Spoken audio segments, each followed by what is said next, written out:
In the belly of that fish, as you go back in chapter 2 and read, Jonah came to the place of really being sorry for his sin. And that's true for you and me as well. Not sorry that it just sort of messed up our life, but really sorry that we broke God's law, sorry that we missed the mark with God, and not just sorry where we shed just a few tears, but sorry in a way that produces something the Bible calls repentance.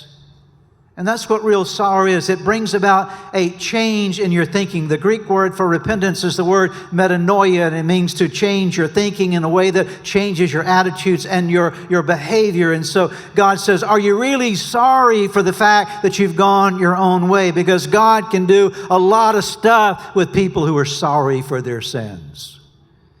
Paul the Apostle writes in 2 Corinthians chapter 7, verse 10, godly sorrow brings repentance that leads to salvation. Notice, godly sorrow has the effect of bringing about repentance that leads to a change of your life, to salvation, and leaves no regret. But worldly sorrow brings death. What is worldly sorrow? It's just feeling guilty about something and never doing anything about it.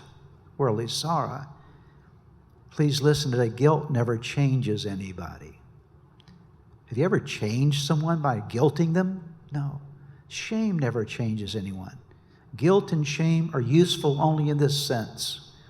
They remind you that something's wrong in your life that needs to get fixed. Think of guilt and shame as the dashboard of your car, and you often will see when there's a problem with your engine, the check engine light. Anybody have the check engine light on your car? You don't have that on your car, okay?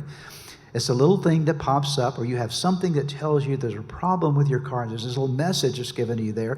And the message isn't the problem. The message is pointing to the problem. It would be foolish to get out a gun and shoot the light, okay?